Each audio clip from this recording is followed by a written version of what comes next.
আচ্ছা, আজকে mock paper 2, ঠিক আছে? মক পেপার 2 এর অ্যান্সার গুলো নিয়ে ডিসকাশন করব, যেগুলো পরীক্ষা নেওয়া হয়েছিল। Mock paper 2। প্রথম কোশ্চেন বলেছিল পারস্পরিক নির্ভরশীলতা থেকেই শুরু হয় কি? অ্যান্সার হবে বিনিময়। ঠিক আছে তো? যেটা গেছে রাইট দে, ঠিক আছে? যেগুলো হয়েছে সামনে রাইট দিবি। পারস্পরিক নির্ভরশীলতা থেকে শুরু হয় বিনিময়। অ্যান্সারটা হবে সি। সি পয়েন্ট হবে, সি। ঠিক আছে? খাতা খোল, নাহলে খাতা খোল, এক জায়গায় লিখে নে অ্যান্সার গুলো। যে পড়েছিস ওই জায়গায় লিখে নে। ঠিক আছে? তাহলে কি বললাম?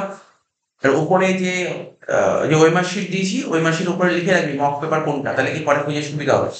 ঠিক আছে? ওই মার্কশিটের উপর লিখে রাখবি, তাহলে পরে যখন অ্যান্সার গুলো মেলাবে সুবিধা হবে তো। ঠিক আছে তো?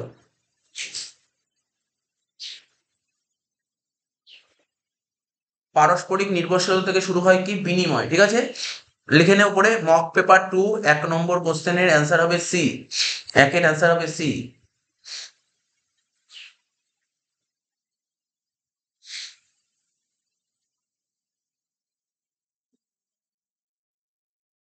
ঠিক আছে তো? তাহলে প্রথম কোশ্চেনের অ্যান্সার বলে দিলাম, পারস্পরিক নির্ভরশীলতা থেকে শুরু হয় কি? বিনিময়। 2 নম্বর, ব্যবসা নিচের কোন বাধাটি অপসারণ করে? ব্যবসা, ব্যবসা বলেছে, ভালো করে শুনুন, ব্যবসা কোন বাধা অপসারণ করে? ব্যবসা ব্যক্তিগত বাধা, ঝুঁকিগত বাধা, সময়গত বাধা, এদের সবকটি। ব্যবসা কোন বাধা অপসারণ করে? কি হবে অ্যান্সার? ব্যবসা ব্যক্তিগত বাধা দূর করে। ব্যবসা ব্যক্তিগত বাধা দূর করে, ছিল ব্যবসার বৈশিষ্ট্যের মধ্যে ছিল ব্যবসা ব্যক্তিগত বাধা দূর করে। ঠিক আছে তো? তাহলে কারেক্ট অ্যান্সার হবে দুয়েরটা এ। দুয়ের অ্যান্সার হবে এ। ঠিক আছে? তিনেরটা বলছে নিচের কোন বিবৃতি সঠিক? কারবারের উদ্দেশ্য কেবলমাত্র ব্যক্তিগত। কারবারের উদ্দেশ্য শুধু ব্যক্তিগত না, কারবারের উদ্দেশ্য সামাজিক না, কারবারের উদ্দেশ্য লেখা নেই পুরোটা। যাই হোক, লাস্ট পয়েন্ট হবে কারবারের উদ্দেশ্য হবে বহুমুখী। এটা হবে কারেক্ট অ্যান্সার। কারবারের উদ্দেশ্য কি হয়? কারবারের উদ্দেশ্য হয় বহুমুখী। ঠিক আছে? এটা কারেক্ট অ্যান্সার। নেক্সট, চারেরটা, নিচের কোনটিকে যৌগিক শিল্প বলা হয়? ঠিক আছে? যৌগিক শিল্প তো এটা বলার দরকার নেই, বুঝতে পারছি। বল কোনটা হবে যৌগিক শিল্প? সিমেন্ট শিল্প হবে যৌগিক শিল্প। চারেরটা হবে এ। চারেরটা হবে এ। ঠিক আছে? চারেরটা হবে এ। পাঁচেরটা, ঝুঁকি বহন কারবারের একটি অপরিহার্য উপাদান। ঠিক আছে? ঝুঁকি বহন কারবারের একটা অপরিহার্য উপাদান, রিস্ক টেকিং। ঠিক আছে? Essential element of a business. ঠিক আছে? এটা, এই কথাটা কে বলেছিল? ফেয়ল তো বলেইনি। ফেয়ল, ফেয়ল যা বলেছিল না, তোরা পড়বি ক্লাস 12-এ উঠে, ম্যানেজমেন্ট। ফেয়ল টেলর এরা ম্যানেজমেন্ট নিয়ে আলোচনা করেছিল। ফেয়ল টেলর তো বলেইনি। এটা বলেছিল কে? পি এফ ডাকার, পিটার এফ ডাকার এই কথাটা বলেছিল। ঠিক আছে তো? ছয়েরটা, পেশায় বিশেষ শিক্ষাগত যোগ্যতার প্রয়োজন নেই। এটা কি সত্যি? পেশায়, পেশা কি? যে একজন ডাক্তার হতে গেলে তাদের কি ডিগ্রি লাগে? এমবিবিএস। লয়ার হতে গেলে তাকে এলএলবি পাস করতে হবে। ঠিক আছে তো? সিএ হতে গেলে, মানে বুঝলেন তো, চার্টার্ড অ্যাকাউন্টেন্ট হতে গেলে আইসিআই যে পরীক্ষাটা পাস করতে হয়, তো স্পেশাল কোয়ালিফিকেশন লাগবে। তাহলে বিবৃতিটা কি বলেছে এখানে? পেশায় বিশেষ শিক্ষাগত প্রয়োজন নেই। এটা তো ঠিক নয়, এটা ঠিক নয়। পেশায় শিক্ষাগত যোগ্যতার প্রয়োজন আছে। বিবৃতি 2 কি বলেছে? হিসাব পরীক্ষক মানে অ্যাকাউন্টেন্ট আর চিকিৎসকের কাজ মানে ডক্টরের কাজ পেশার অন্তর্গত। এটা কি? এখানে দেখ, হিসাব পরীক্ষক, ঠিক আছে, হিসাব পরীক্ষক আর চিকিৎসকের কাজ, চিকিৎসকের কাজ তো পেশার অন্তর্গত। হিসাব পরীক্ষককে মানে কি বলতো? এটা চার্টার্ড অ্যাকাউন্টেন্টের কথা বলা হচ্ছে। ঠিক আছে তো? Chartered accountant. ঠিক আছে? সিএ, সিএ আর যারা ডক্টর, তারা কোন কোন প্রফেশনের, কিসের মধ্যে পড়ে? প্রফেশনের মধ্যে পড়ে। তাহলে কারেক্ট আনসার হবে কি? প্রথমটা মিথ্যা, এটা তো বলেই দিলাম। আর দ্বিতীয়টা, দ্বিতীয়টা কি বললাম? দ্বিতীয়টা সত্য। স্তম্ভ মেলাতে হবে। স্বীকার করা, ঠিক আছে? স্বীকার করা কোন দেখতে হবে। স্বীকার করা নিষ্কাশন শিল্প, তাই তো?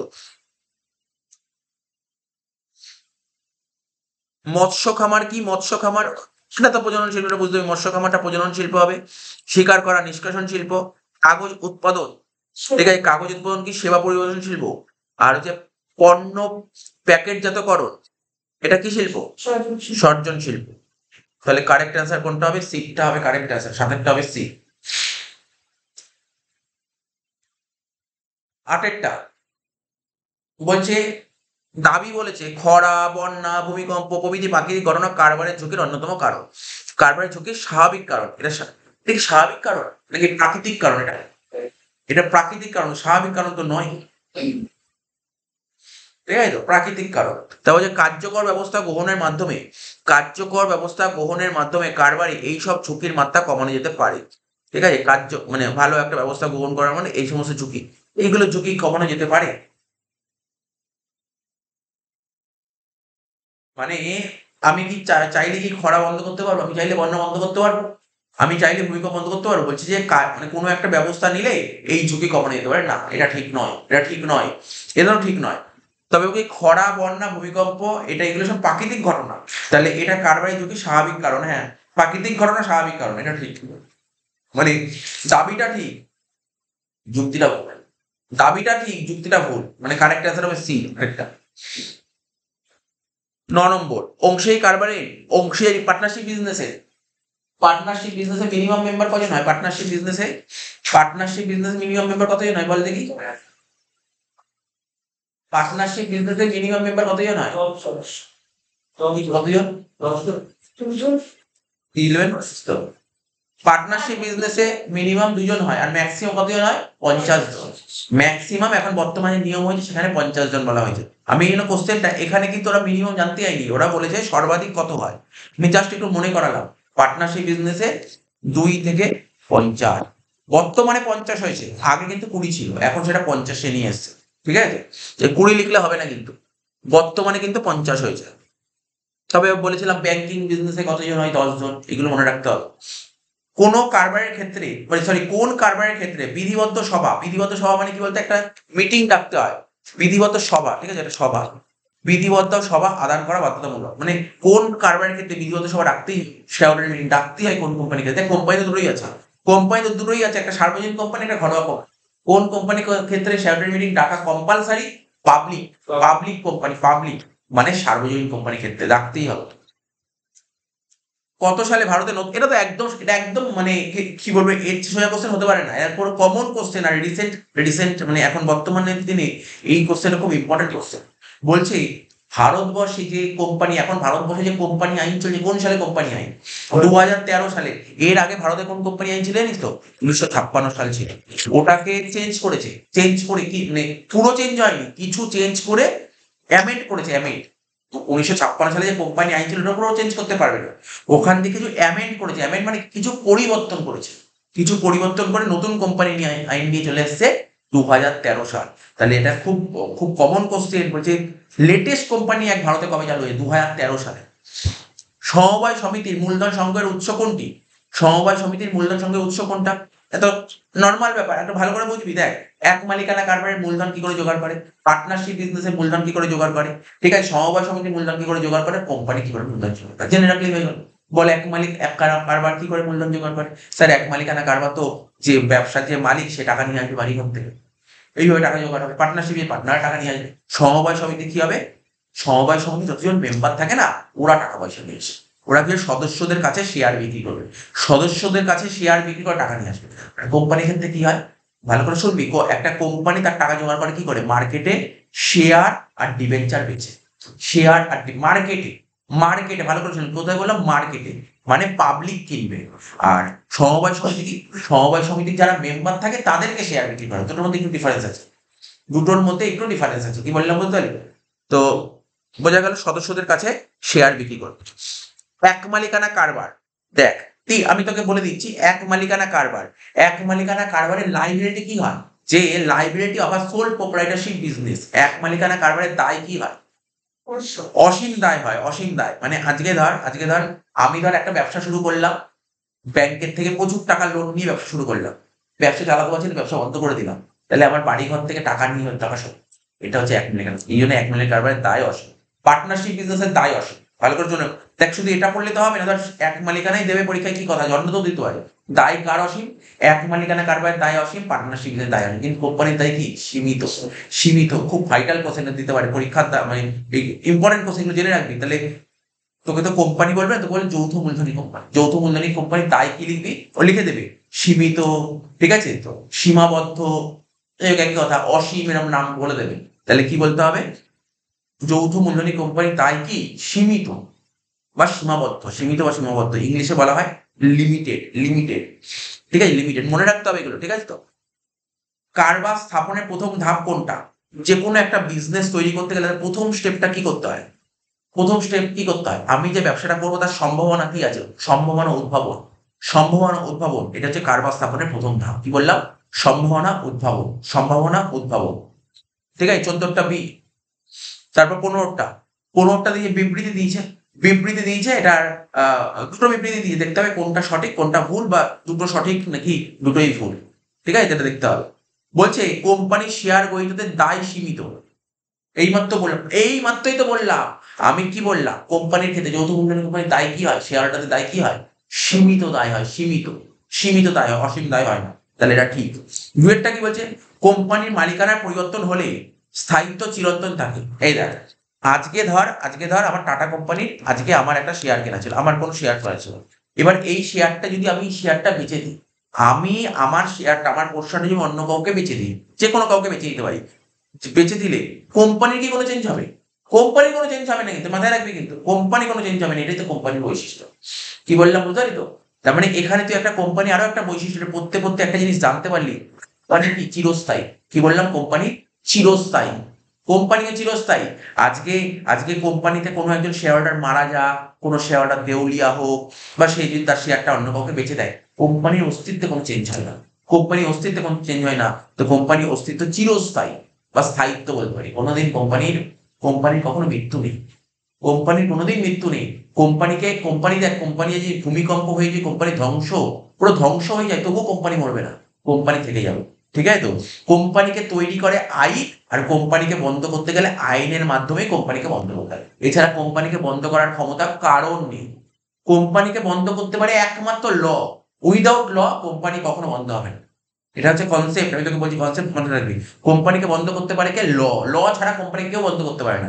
তো মালিকানা, কোনো মালিক যদি মরেও যায়, সাপোজ টাটা কোম্পানি চালাচ্ছে রতন টাটা, ও যদি মনে কর টাটা কোম্পানি চালাচ্ছে রতন টাটা, মানে কি ওর বেশিরভাগ মালিক আছে, তো রতন টাটা এখন শরীর খারাপ, ও যদি রতন টাটা যদি মারা যায়, কোম্পানি বন্ধ হয়ে যাবে? কোনোদিন বন্ধ হবে না। আম্বানি যদি কিছু হয়, কোম্পানি বন্ধ হয়ে যাবে? কিচ্ছু হবে না। কোম্পানি যা আছে তাই না, কোম্পানি চলবেই। ঠিক আছে তো? তো যাই ঘটনা করুক, কোম্পানিকে তৈরি করে কে? আইন। বন্ধ করবে কে? আইন। এছাড়া কেউ বন্ধ করবে না। ঠিক আছে? তার মানে এখানে কি বুঝলি? কোম্পানির মালিকানা পরিবর্তন হলে এর স্থায়িত্ব কি? স্থায়িত্ব চিরন্তন। মালিকানা পরিবর্তন হোক বা না হোক, তাহলে কি হবে স্যার? দুটোই সঠিক, দুটোই সঠিক। তুই ওই মাসে চেক করবি। 16টা 16 বিবৃতি কি বলেছে? সমবায় সমিতি গঠনের জন্য সমবায় সমিতি, আচ্ছা বল দেখি, এ পড়তে হবে না, অপশন পড়বি পরে, আগে কনসেপ্ট ক্লিয়ার কর। সমবায় সমিতিতে আমি বলেছিলাম মেম্বার কতজন রাখতে হয়, মনে আছে? সমবায় সমিতির মেম্বার কতজন হয়? এখানে অ্যান্সার দেখলে হবে না, এখানে কি আছে এখানে তুই বলে দিবি, হয়তো কারেক্ট অ্যান্সার বেরিয়ে আসবে, সেটা না। সমবায় সমিতির মেম্বার কি ছিল? যেমন এক মালিকানা কারবারে একজন, পার্টনারশিপে দুজন মিনিমাম। কিন্তু সমবায় সমিতি এরকম ছিল কিন্তু। কোম্পানির রকম কোন কোম্পানি কি? কোম্পানির ছিল একটা ঘরোয়া কোম্পানি, সার্বজনীন কোম্পানি। ঘরোয়া কোম্পানি কতজন ছিল বল? ঘরোয়া কোম্পানি মিনিমাম ছিল দুজন, আর সার্বজনীন কোম্পানি মিনিমাম কতজন? 7জন ছিল। তাহলে তোকে সব করতে হবে, সব কটা মাথায় রাখতে হবে, কারণ আমার প্রশ্ন হচ্ছে এই কোশ্চেনে দেবে কি গ্যারান্টি আছে? কিন্তু সব কটা পয়েন্ট মাথায় রাখবে। মেম্বার যেমন, তাহলে সমবায় সমিতি মেম্বার কতজন জানিস? 10জন। সমবায় সমিতি 10জন ছিল। 10জন রাখতেই হবে সমবায় সমিতি। তাই বলি সমবায় সমিতি গঠনের পক্ষে কমপক্ষে 2জন সদস্য না আছে? 2জন কেন? 10জন। তার মানে এটা প্রথমটা ভুল। এইভাবে পড়বি, তাহলে তুই কনফিডেন্স বাড়বে। এইভাবে পড়লে তোর কনফিডেন্স আসবে। ঠিক আছে তো? যখনই কোশ্চেনটা পড়বি না, 2জন তো পড়িনি, 2জন তো ছিল পার্টনারশিপে বা ঘরোয়া কোম্পানিতে ছিল। পড়তে হবে না আমার 10জন ছিল সমবায় সমিতি। এইভাবে তোর মানে কনফিডেন্স বাড়বে। এইভাবে তোকে কনফিডেন্স নিয়ে আসতে হবে, নাহলে আর পাশ দিয়ে কোনো বন্ধু বলে দিলে ওর কথা শুনেই রাইট মেরে দিবে। ঠিক আছে? কনফিডেন্স না নিয়ে আসলে কিন্তু হবে না, ভুল হয়ে যাবে বেসিক্যালি। সমবায় সমিতির প্রত্যেক সদস্যের ভোটাধিকার সমান। সমবায় সমিতিতে যারা মেম্বার থাকে না, সবাই ভোট দিতে পারে, ভোটাধিকার সবাই। ঠিক আছে? তার মানে কি প্রথমটা ভুল, দ্বিতীয়টা ঠিক। তার মানে 16টা ডি হবে। 17টা স্তম্ভ মেলাবো। নিষ্ক্রিয় অংশীদার। ঠিক আছে? নিষ্ক্রিয় অংশীদার, এই দেখ না, একটা একটা করে দেখ না, এখানে আমি কি শিখেছিলাম তো, কোনো ব্যাপার না। তুই দেখ নাবালক অংশীদারটা দেখ। নাবালক কাকে বলে? নাবালক মাইনর, যার 18 বছরের নিচে হলে তাকে বলে নাবালক। তার মানে কি হবে? 3এরটা হবে কত? এ। ঠিক আছে? সক্রিয় অংশীদার, যে কারবার পরিচালনায় অংশগ্রহণ করে, তার মানে 2এরটা হবে কি? সি। ঠিক আছে? 2এরটা হবে সি। নিষ্ক্রিয় অংশীদার কি? যে ব্যবসায়ী, ও ব্যবসার মালিক, ও বলছে আমি টাকা পয়সা সব দেবো, অত ব্যবসায় কাজকর্ম করবো, এটাকে তো নিষ্ক্রিয় বলা হয়। এটাকে নিষ্ক্রিয় বলা হয়। ঠিক আছে? আর কি বিদায়ী অংশীদার যে কারবার থেকে অবসর নিয়েছে। এটা একদম সোজা কোশ্চেন ছিল, এটা এমনি পারা যাবে। তাহলে বিটা হবে কারেক্ট আছে, 17টা হবে 18টা। 18টা একটু কোশ্চেন মিস্টেক ছিল, এই জায়গাটা একটু মিস্টেক ছিল। আমি বলেছিলাম যৌথ মূলধনী কোম্পানি হলো একটি নিবন্ধিত সংস্থা, এখানে লেখা ছিল না এটা। এটা হবে যৌথ মূলধনী কোম্পানি হলো একটি নিবন্ধিত সংস্থা, এই কোশ্চেনটা লেখা ছিল না। ঠিক আছে, এখানে যুক্তি কি দিয়েছে দেখ, বলে যৌথ মূলধনী কোম্পানি অবশ্যই কোম্পানি আইন অনুযায়ী নিবন্ধিত হবে। কি বল, একটা কোম্পানি তৈরি হয়, কি বললাম এবার, কোম্পানি তৈরি হতে গেলে কোম্পানি আইন দিয়ে, মনে রাখবে কিন্তু এটা মাথায় রাখতে হবে। আজকে এক মালিকানা কারবার তৈরি করে কোনো কোম্পানি আইন দরকার নেই, পার্টনারশিপ কোনো কোম্পানি আইন দরকার মানে কোনো আইন দরকার নেই। কিন্তু আইন কোথায় দরকার, কোম্পানি তৈরি করলে আইন মাস্ট, আইন মাস্ট। আগামী দিনে যখন গ্র্যাজুয়েশন হবে না, তখন কোম্পানি আইন বলে একটা সাবজেক্টই আছে, কোম্পানি আইন বলে একটা সাবজেক্ট আছে, কোম্পানি আইন। তাহলে কি বললাম, যৌথ মূলধনী কোম্পানি হলো অবশ্যই, যৌথ মূলধনী কোম্পানি অবশ্যই কোম্পানি আইন অনুযায়ী নিবন্ধিত হবে এবং নামের শেষে কোম্পানি শব্দটা ব্যবহার করা হবে। তুই দেখ না, যে কোনো কোম্পানি, টাটা কোম্পানি বলি না, রিলায়েন্স কোম্পানি, ঠিকই তো, এটা কোনো ভুল নয়, এটা তো জানি আমরা। মানে কোম্পানি অবশ্যই কোম্পানি আইন অনুযায়ী নিবন্ধিত হবে এবং নামের শেষে কোম্পানি কথাটা যুক্ত থাকবে। তাহলে কি এখানে দেখ ভালো করে একটু আমরা বুঝি, যৌথ মূলধনী কোম্পানি, এখানে কিন্তু আমাকে মানে কোনটা ঠিক ভুল জানতে চাইনি, এখানে দাবিটার দিকে তাকা। দাবিটা কি, যৌথ মূলধনী কোম্পানি হচ্ছে একটা নিবন্ধিত সংস্থা, এটা কি সঠিক না, সত্যি না মিথ্যা? এটা সত্যি, যৌথ মূলধনী কোম্পানি একটা নিবন্ধিত সংস্থা, ঠিক আছে তো। এবার এর অরিজিনাল কারণটা কি, এটা যৌথ মূলধনী কোম্পানি একটা নিবন্ধিত সংস্থা, এর কারণটা কি, এটা হতে পারে, যুক্তি কি এটা, যৌথ মূলধনী কোম্পানি একটা নিবন্ধিত সংস্থা, এর যুক্তি কি এটা যে যৌথ মূলধনী কোম্পানি কোম্পানি আইন অনুযায়ী নিবন্ধিত হবে, ঠিক আছে তো, নামের শেষে কোম্পানি শব্দটা ব্যবহার করা হবে, এর যুক্তি তো এটা ঠিক লাগছে না, যুক্তি নয় এটা। তাহলে এটা কারেক্ট অ্যান্সার হবে সি।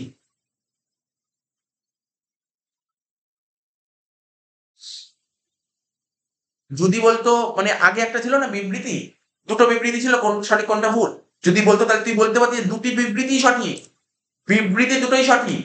কিন্তু প্রথমটা তো বিবৃতি দিয়েছে মানে দাবি দিয়েছে, দিয়েছে, যেটা ওরা দাবি করেছে তার যুক্তি কি এটা, না যুক্তি এটা না, দুটো লাইনই কিন্তু কারেক্ট। কিন্তু ব্যাপারটা হচ্ছে ওরা যেটা স্টেটমেন্ট তুলেছে, স্টেটমেন্টের রিজন কি, এটা রিজন কিন্তু এটা। 19টা নিচের কোনটি যৌথ মূলধনী কারবারের মূল উদ্দেশ্য, যৌথ মূলধনী কারবারের মূল উদ্দেশ্য কি, মূল উদ্দেশ্য মুখ্য উদ্দেশ্য কি বলে, মুনাফা অর্জন করা, জনকল্যাণ করা, কোর্ট ব্যবস্থাপনা। বিজনেস এই বইটা একটু আছে দেখ, আচ্ছা দেখি 1 মিনিট, দেখি 1 মিনিট।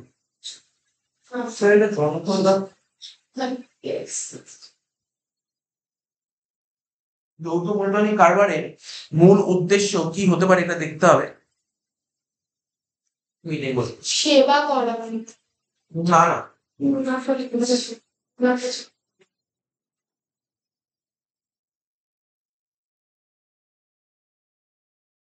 বলে দিচ্ছি।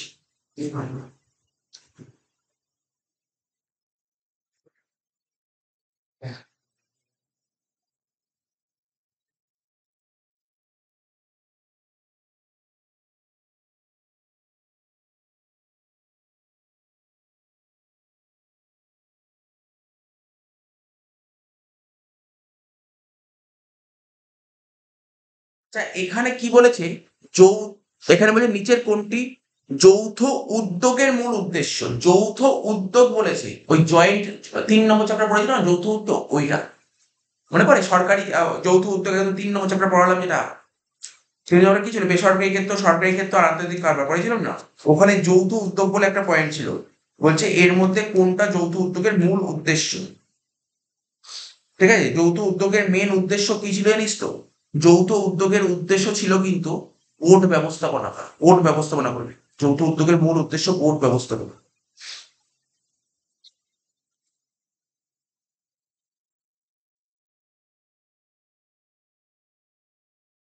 ঠিক আছে, বোর্ড ব্যবস্থাপনা আছে। 19টা হবে বি। আচ্ছা এটা তো নিশ্চয়ই পেরেছি, ডিভিসি, ডিভিসির ফুল ফর্ম কি, আমি ফুল ফর্ম জিজ্ঞাসা করি, ডিভিসির full form Damodar Valley Corporation, ঠিক আছে তো। তো দামোদর সরি দামোদর উপত্যকা নিগম হলো একটি কি বিধিবদ্ধ সংস্থা, ঠিক আছে। তাহলে যেসব সরকারি কারবারি সংস্থার কার্যকলাপ পৃথিবীর একাধিক দেশে বিস্তৃত হয়, সেটা জানি, সেটা কি বহুজাতিক, একদম ঠিক, বহুজাতিক মানে মাল্টি ন্যাশনাল, বিভিন্ন দেশে হলে। 22 বিবৃতি কি বলেছে? অদক্ষ ব্যবস্থাপনা সরকারি ক্ষেত্রের কারবারের প্রধান ত্রুটি। তাহলে কি বলছে? অদক্ষ ব্যবস্থাপনা সরকারি ক্ষেত্রের কারবারের প্রধান ত্রুটি। ঠিক আছে। আবার কি আরেকটা বিবৃতি কি বলেছে? প্রতিযোগিতার অভাব সরকারি ক্ষেত্রের কারবারের উন্নতির পথে অন্তরায়। বলছে প্রতিযোগিতার অভাব মানে কম্পিটিশনের অভাব, ঠিক আছে, সরকারি ক্ষেত্রের কারবারের উন্নতির পথে অন্তরায়। মানে বলতে চাইছে যে মানে যে গভর্নমেন্ট বিজনেস গুলো হয় না, ওখানে উন্নতি করছে না কেন? প্রতিযোগিতার অভাব, কম্পিটিশনের অভাব দেখা যায়। ঠিক আছে, তো দুটোই কিন্তু সঠিক, দুটোই সঠিক। 22 কি করেছিস তো? 23 মানে স্তম্ভ মেলানো। বিভাগীয় সংস্থা পড়েছি, এখান থেকে কি মনে হয় কোনটা বিভাগীয় সংস্থার উদাহরণ এখানে কোনটা হতে পারে? এখানে বিভাগীয় সংস্থার উদাহরণ কোনটা হতে পারে? যদি অসুবিধা হয় তুই পরের গুলো কর, যদি এটা বুঝতে অসুবিধা এখানে যা দিয়েছে পরের গুলো দেখ। আরে দুয়েরটা সরকারি কোম্পানি তো জানিস, স্টিল অথরিটি, স্টিল কিরে পড়েছিলাম না? সেল কিন্তু একটা সরকারি কোম্পানি, সেল হচ্ছে সরকারি কোম্পানি। দুয়েরটা হয়ে গেল এ, তাহলে একটা মিলে গেল। বিধিবদ্ধ সংস্থা পড়েছিলে, বিধিবদ্ধ সংস্থা কোনটা? তিনেরটা কি হবে বল? ভারতীয় জীবন বীমা নিগম, দেখ দুটো হয়ে গেল। বোর্ড ব্যবস্থাপনা কি পড়েছিলি? ভারতের রেলওয়ে বোর্ড, তাহলে তুই বুঝতে পারলি ওটার অ্যান্সার কোনটা হবে? বিভাগীয় সংস্থা হবে ভারতের প্রতিরক্ষা বিভাগ নিবন্ধিত সংস্থা। যেইগুলো পারবি সেইগুলো আগে ঠিক করে নিবি, ঠিক আছে তো? 24 কি বলেছে? ভারতের কোম্পানি আইন দাবি বলেছে 2013 অধীনে সরকারি কোম্পানি গঠিত ও নিবন্ধিত হয়। ভারতের কোম্পানি আইন 2013 অধীনে সরকারি কোম্পানি গঠিত ও ছিল, আগেরটা অপশন এ ছিল। এবার যুক্তি কি বলছে? নিবন্ধিত কোম্পানি হিসেবে সরকারি কোম্পানি, এখানে দাবি আর যুক্তি দিয়েছে। আচ্ছা, প্রথমটা বলেছে ভারতীয় কোম্পানি আইন 2013 অধীনে সরকারি কোম্পানি গঠিত ও নিবন্ধিত হয়। তার বলে যুক্তি বলেছে নিবন্ধিত কোম্পানি হিসেবে সরকারি কোম্পানি পৃথক আইনগত সত্তা রয়েছে। ঠিক আছে, নিবন্ধিত কোম্পানি হিসেবে সরকারি কোম্পানি একটা পৃথক আইনগত, মানে কোম্পানির অবশ্যই পৃথক আইনগত সত্তা থাকে। ঠিক আছে, তো ঠিক আছে, দুটো মানে আগে ভালো করে বুঝবি। দাবিটাও সঠিক, মানে দাবির যে লাইনটা কিন্তু সঠিক, লাইনে কোনো ভুল নেই। আর যুক্তির লাইনটাও সঠিক, দুটো লাইনে কিন্তু সঠিক, মানে দাবিটাও সঠিক, যুক্তিটাও সঠিক। এবার দেখতে হবে যেটা দাবি করেছে তার যুক্তি কি এটা হতে পারে, তার পেছনে লজিক কি এটা হতে পারে, ওরা যেটা দাবি করেছে তার লজিক কি এটা, এটাই তোকে খুঁজে বার করতে হবে। ঠিক আছে তো? তার মানে দাবি আর যুক্তি দুটোই সঠিক। এবার দাবিটা কি ছিল ভালো করে পড়ি। ভারতীয় কোম্পানি আইন 2013 অধীনে সরকারি কোম্পানি গঠিত ও নিবন্ধিত হয়। যুক্তিটা বলছে নিবন্ধিত কোম্পানি হিসেবে সরকারি কোম্পানি পৃথক আইনগত সত্তা রয়েছে। অ্যাকচুয়ালি যখন আমাদের দেশে বা যে কোনো কোম্পানি গঠিত হয় না, কোম্পানি আইন অনুযায়ী গঠিত হয়। আর কোম্পানি আইন অনুযায়ী যখন একটা কোম্পানি গঠন হয়ে যায় না, তার একটা সেপারেট এন্টিটি তৈরি হয়েছে। সেপারেট এন্টিটি মানে পৃথক সত্তা তৈরি হয়, পৃথক আইনগত সত্তা তৈরি হয়। মানে এটা ঠিক, এটা কোনো ভুল নেই।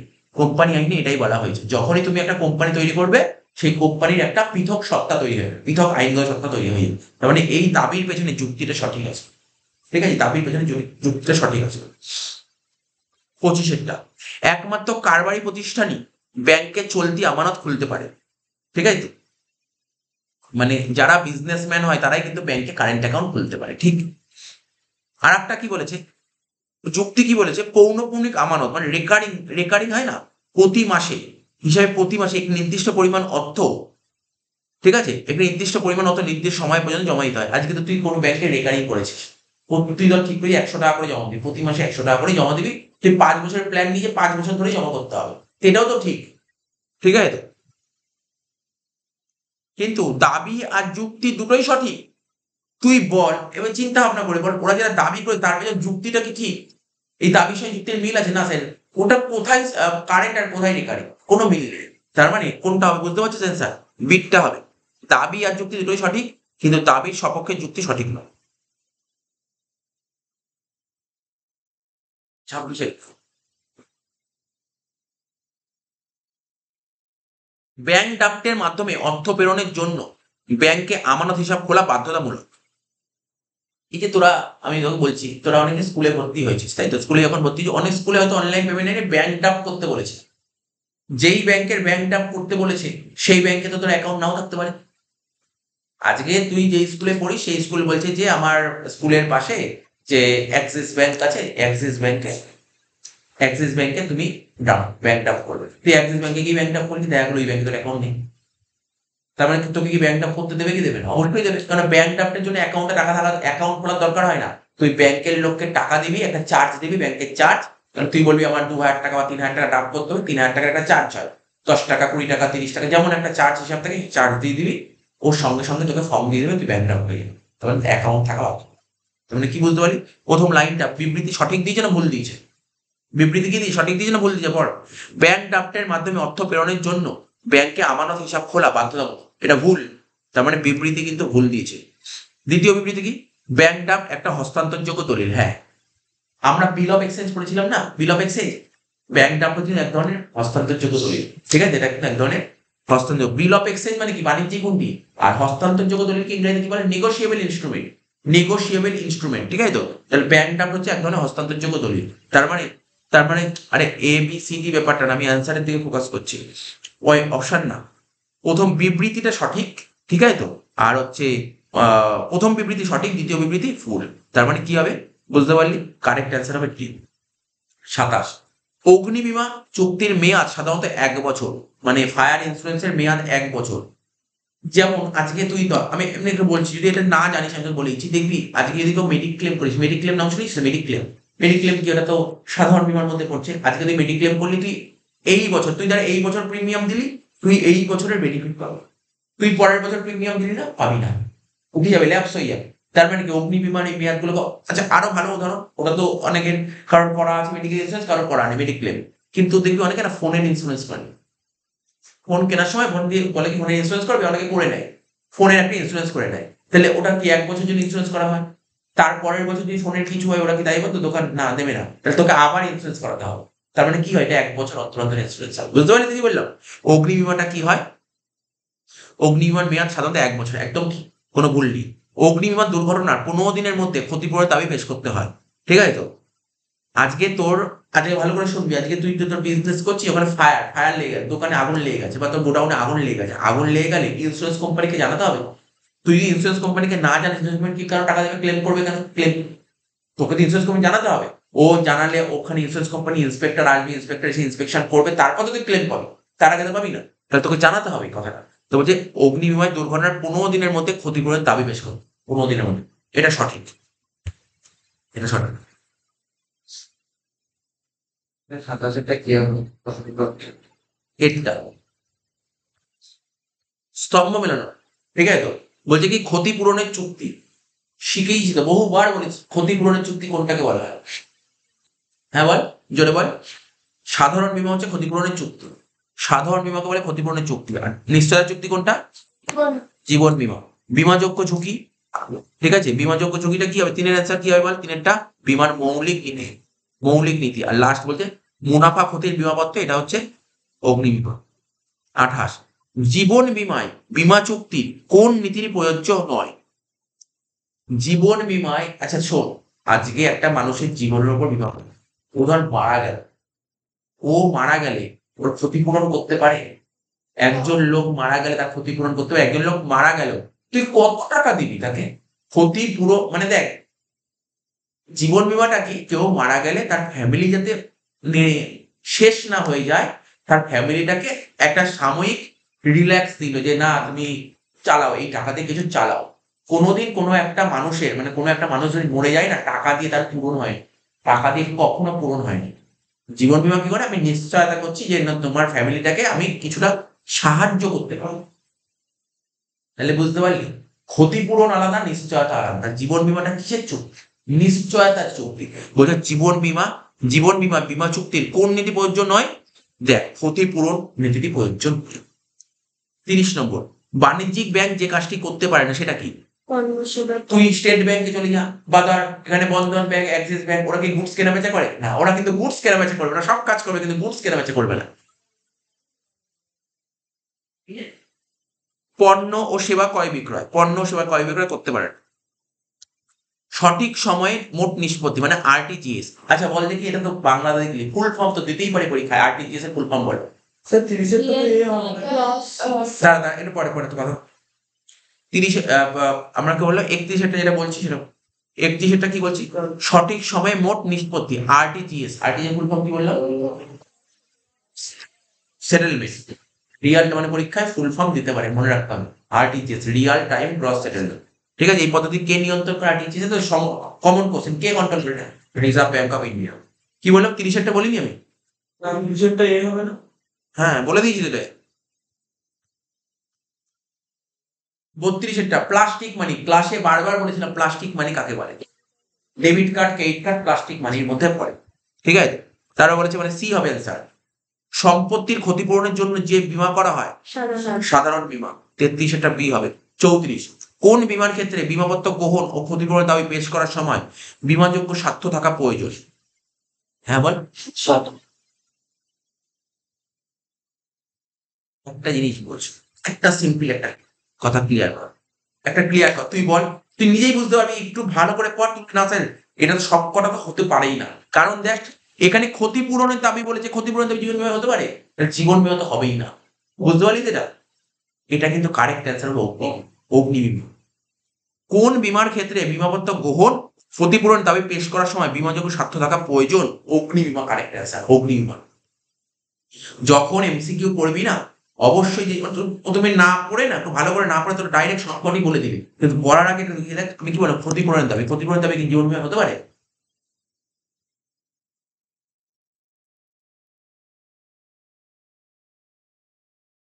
তারপর বলছে নেটওয়ার্কের মাধ্যমে বিভিন্ন কম্পিউটারের সংযুক্তিকরণ পদ্ধতি কি? এটা তো জানিস, অনলাইন, এটা তো জানিস, সোজা কোশ্চেন।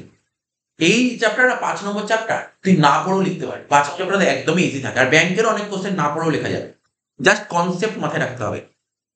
36, তোকে বাড়িতে কোনগুলো পড়তে হবে জানিস? 3 নম্বর চ্যাপ্টারটা একটু পড়তে হবে। 3টা পড়ার বিষয় আছে, 3টা পড়তে হবে, 3টা পড়তে হবে। আর ওইদিকে ধর হ্যাঁ বল, আর এক একটা একটু পড়তে হবে।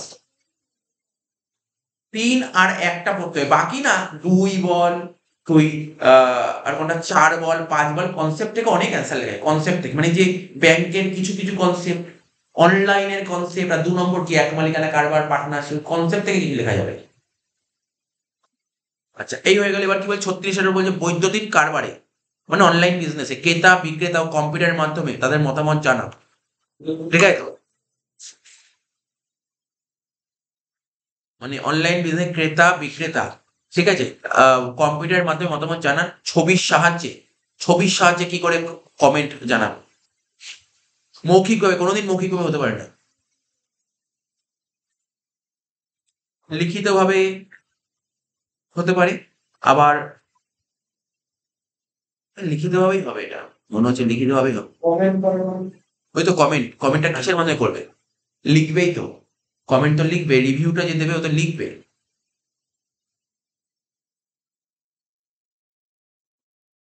আবার কখনো কখনো না ও তো সাংকেতিক চিহ্ন হতে পারে, কেন বলতো? দেখবি তুই যখন অনলাইনে যখন অর্ডার করবি না বা কোনো রিভিউ দিস না, তখন আমরা না অনেক সময় স্টার দিই, স্টার।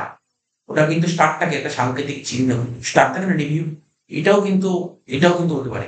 সাংকেতিক চিহ্নটাই মানে সাংকেতিক চিহ্নটাই বেশি বেটার লাগছে। আর লিখিত কোনো আলাদা লিখিত ভাবে বেশি আছে। হ্যাঁ হ্যাঁ, তাহলে স্যার 36 কি হবে? আমি ডিগ্রি করেছি। ডি করে রাখ, ডি করে রাখ, ডিটাই করে রাখ। 37 নিচের কোনটি বিপিওর সুবিধা? বিপিও পড়েছি আমরা, বিপিওর ফুল ফর্ম কি? বিজনেস প্রসেস আউটসোর্সিং, তাই তো? এর সুবিধা কোনটা? ক্রেতা সন্তুষ্টি নয়, বিপিওতে ক্রেতা সন্তুষ্টি নয়। তারপর বলছে কি?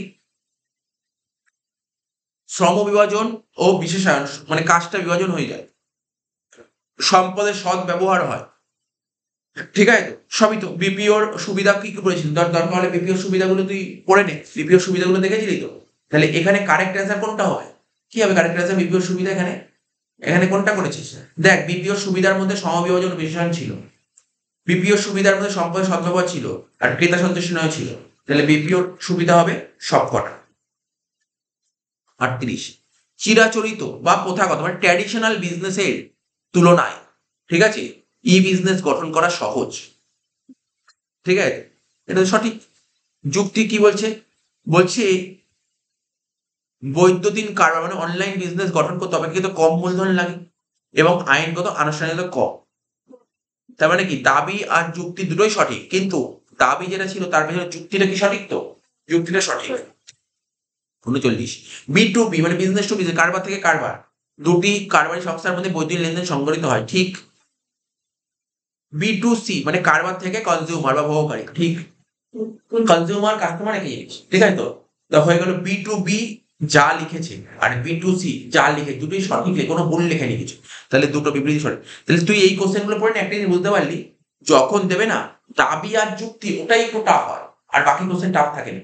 বিবৃতি সোজা, দুটো বিবৃতি দিল, কোন বিবৃতি বিবৃতি মানে কি তোরা করতি না ট্রু ফলস, প্রায় হচ্ছে বিবৃতি ট্রু ফলস। দুটো বিবৃতি দিল না, যে কোনো একটা না, দুটো বিবৃতি দিল, তোকে পরীক্ষায় দুটো বিবৃতি দেবে, বলবে বলো এর মধ্যে কোনটা মানে কোনটা সঠিক কোনটা ভুল, এরকম বলতে হবে। তাহলে তো ভাই ওটা সোজা, কিন্তু দাবি আর যুক্তিটা তোকে ভালো করে বুঝতে হবে।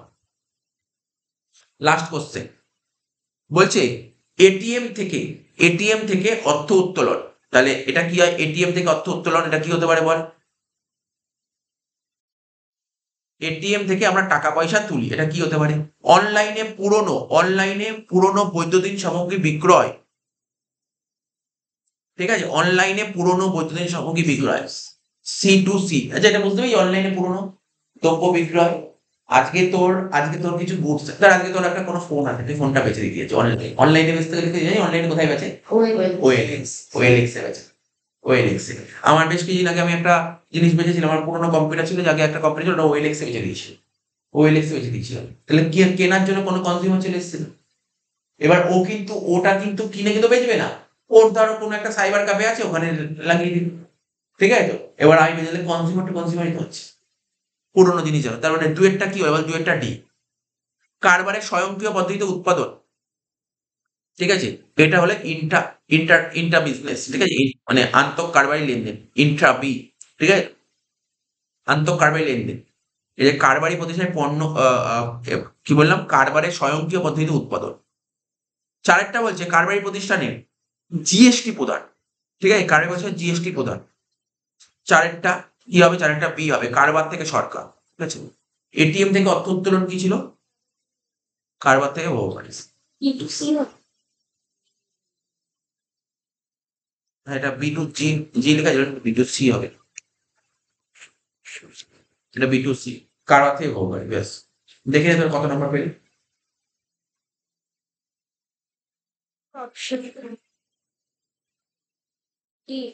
কি হবে না? B2 ডি হবে, ডি হবে, তাহলে হয়ে গেল এই পেজটা।